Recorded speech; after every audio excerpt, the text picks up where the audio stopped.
Pergantian Ketua PBNU Kiai Said Akil Sirot.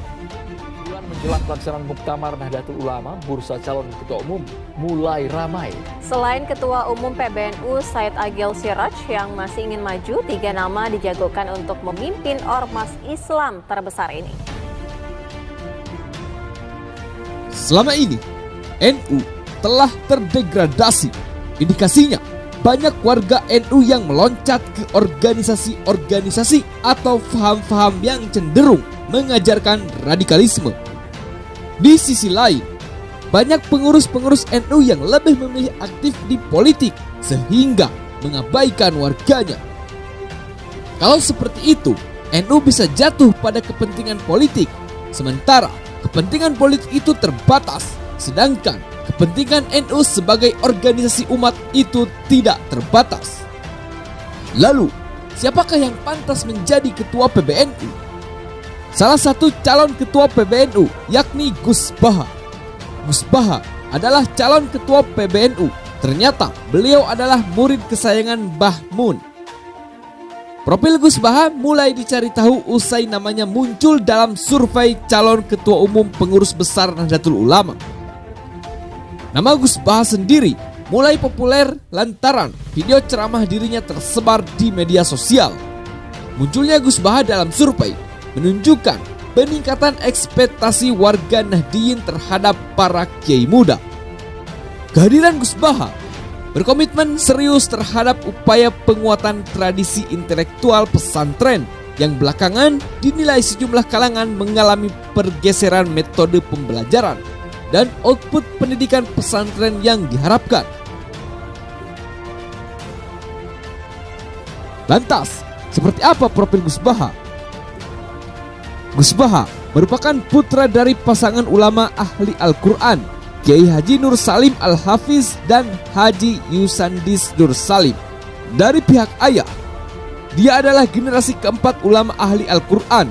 Sementara dari garis keturunan sang ibu, Gus Baha adalah bagian dari keluarga besar ulama Lasem, Bani Mbah Abdurrahman Bashiban atau Mbah Sambu. Sejak belia, Gus Baha belajar Al-Quran dengan ayahnya. Di masa remaja, dia belajar ilmu agama lebih dalam kepada Syekhona Kiai Haji Maimun Zubair di Pondok Pesantren Al-Anwar Karangmangu, Rembang. Di pesantren, Gus Baha dekat dengan para kiai. Ia tampak menonjol dan kerap jadi santri teladan. Pasca menikah, pada tahun 2003, Gus Baha dan istrinya mengawali perjalanannya di Yogyakarta. 5 orang santri alumni pesantren Al-Anwar menyusulnya ke Yogyakarta agar tetap bisa mengaji dengannya. Gus Baha dikenal sebagai salah satu ulama ahli tafsir yang memiliki pengetahuan mendalam tentang Al-Quran. Selain aktif mengaji, Gus Baha menjabat Ketua Lajnah Mushaf di Lembaga Tafsir Al-Quran Universitas Islam Indonesia Yogyakarta.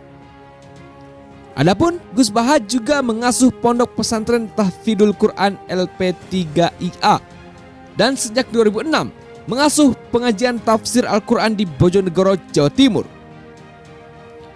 Gus Baha memiliki ribuan pengikut setia. Kajian Gus Baha menempati tempat tersendiri di hati para pengikutnya. Video-video ceramahnya yang diunggah meraup banyak penonton. Meski punya pengikut setia di media sosial, Gus Baha tidak memiliki akun media sosial apapun, tidak punya smartphone. Dia hanya mengandalkan HP jadul untuk berkirim SMS maupun telepon. Gus Baha dikenal sebagai salah seorang rais pengurus besar Nahdlatul Ulama atau PBNU. Gus Baha merupakan satu-satunya ulama yang memiliki latar belakang pendidikan non-formal dan non-gelar di jajaran Dewan Tafsir Nasional.